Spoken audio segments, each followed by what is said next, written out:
ஐந்து கரத்தவனை போற்றி, ஆணை முகத்தானை போற்றி, மூஷிக வாகனனை போற்றி, மூல பரம்பொருளை போற்றி, சித்தி புத்தி விநாயக பெருமானை போற்றி. குருவே சரணம். இணையத்தால் இணை மீது எங்களுக்கு வணக்கம்.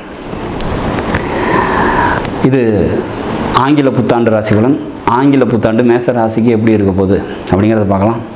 அதுக்கு முன்னாடி இந்த வருஷம் வரக்கூடிய கிரக பெயர்ச்சிகள் அப்படின்னு பார்த்தீங்கன்னா, குரு பெயர்ச்சி, சனி பெயர்ச்சி மற்றும் ராகு கேது பெயர்ச்சி எல்லாமே 2025 இருக்குது.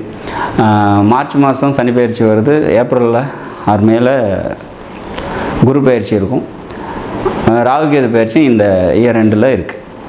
சரி,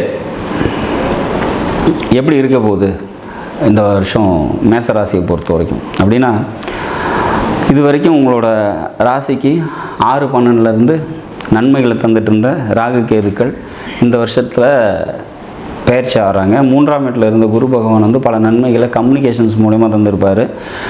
சமுதாயம், நண்பர்களால் ஏற்பட்ட நன்மைகள், தந்தை வழி உறவினர்களால் ஏற்பட்ட நன்மைகள் எல்லாம் கொடுத்துருந்துருக்கணும் அப்படிங்கிற மாதிரியான ஒரு அமைப்பு. நிறைய பேருக்கு திருமணம் ஆகாமல் இருந்தவங்களுக்குலாம் திருமணம் ஆகியிருக்கிறதுக்கான காலகட்டங்கள்லாம் இப்போ கடந்த ஒரு வருஷமாக இருந்தது.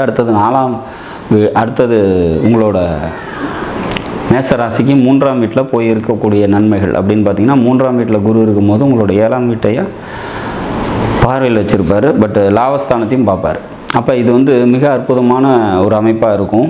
இந்த ஏப்ரல் மாதத்துக்கு அப்புறம் வந்து பார்த்திங்கன்னா, திருமண வயசில் இருக்கிறவங்களுக்கு திருமணம் கைகூடி வரத்துக்கான வாய்ப்புகள்லாம் ரொம்ப அதிகம் அப்படிங்கிற மாதிரியான ஒரு சுச்சுவேஷன்ஸ் க்ரியேட் ஆகும். கல்வியில் மேன்மை அப்படிங்கிறது ஏற்படும். படிப்புக்காக நிறைய செலவு பண்ணணும் அப்படிங்கிற மாதிரியான சுச்சுவேஷன்ஸ்லாம் க்ரியேட் ஆகும் அப்படிங்கிற மாதிரியான ஒரு அமைப்பு. சரி, வண்டி, வீடு, சொத்து இது சம்மந்தப்பட்ட விஷயங்கள்லாம் முன்னேற்றங்கள் ஏற்படும், சுபத்தன்மையோடு இருக்கும் அப்படிங்கிறத எடுத்துக்கலாம். புதுசாக வீடு கட்டணும்னு ஆசைப்பட்றவங்க வீடு கட்டுறதுக்கான வாய்ப்புகள் ஏற்படும்.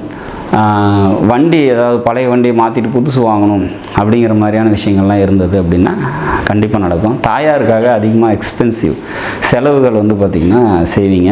பூர்வீகம் தொடர்பான நன்மைகள் ஏற்படும். குலதெய்வ அனுகிரகம் இருக்கும். குழந்தைகளால் நன்மைகள், நன்மதிப்பு ஏற்படுறதுக்கான வாய்ப்புகள்லாம் இந்த வருஷம் நல்லபடியாக இருக்கும். மேசராசிக்கு வந்து பார்த்திங்கன்னா, கடந்த வருஷத்தை விட இந்த வருஷம் கொஞ்சம் கூடுதலான முன்னேற்றமான சூழ்நிலைகள்லாம் ஏற்படும் அப்படிங்கிற மாதிரியான ஒரு சுச்சுவேஷன்ஸ். ராகு கேது பயிற்சிக்கு அப்புறம் வந்து பார்த்திங்கனாக்கா, குலதெய்வ அனுகிரகம் இன்னும் அதிகமாகும். ஏன்னா கேது 5ஆம் வீட்டில் வரும்போது, 5ஆம் வீட்டில் கேது பாவகிரகங்கள் நுழையுது அப்படின்னா ஒரு சில டிஸ்டர்பன்ஸ் இருக்க தான் செய்யும். பட் ஆனால் ஆன்மீகம் சார்ந்த விஷயத்துக்கு கேது கை கொடுக்கும் அப்படிங்கிறத நம்ம எடுத்துக்கலாம்.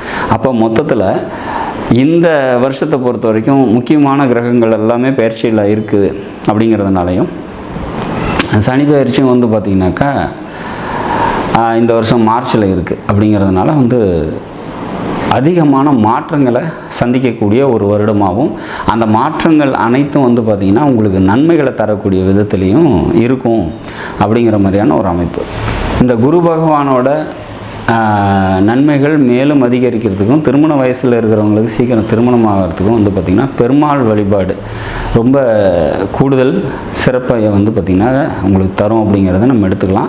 மொத்தத்தில் இந்த வருஷத்தை பொறுத்த வரைக்கும் பொருளாதாரம் நல்லாயிருக்கும். வண்டி, வீடு, வாகனம், சொத்து இது சம்மந்தப்பட்ட விஷயங்களில் முன்னேற்றங்கள் ஏற்படும். படிக்கிறவங்களுக்கு படிப்பு நல்லபடியாக இருக்கும். சொந்த தொழில் செஞ்சுட்டு இருக்கவங்களுக்கு தொழிலில் வந்து பார்த்திங்கனாக்கா முன்னேற்றமான ஒரு சூழ்நிலைகள்லாம் ஏற்படுறதுக்கான வாய்ப்புகள் உண்டு. வேலைக்கு போயிட்டுருக்கீங்க அப்படின்னாலும் வேலையிலையும் வந்து பார்த்திங்கன்னா நல்ல முன்னேற்றமான ஒரு சூழ்நிலைகள்லாம் ஏற்படும் அப்படிங்கிற மாதிரியான சுச்சுவேஷன்ஸ். மொத்தத்தில் மேஷத்தை பொறுத்த வரைக்கும் இந்த 2025ஆம் ஆண்டு பல மாற்றங்களை நிச்சயமாக தந்து, அந்த மாற்றங்கள் அனைத்தும் முன்னேற்றத்திற்கான ஒரு பிள்ளையார் சொல்லியாக நிச்சயமாக அமையும் அப்படிங்கிறத நம்ம எடுத்துக்கலாம். மேசராசியை பொறுத்த வரைக்கும் இந்த வருடம் 2025 பல நன்மைகளை தந்தே தீரும் அப்படிங்கிறது உறுதியாக சொல்லணும். நாட்டு மக்களும் நலமுடன் வாழ நவகிரகங்களை வேண்டி அமைகிறேன். நன்றி, வணக்கம்.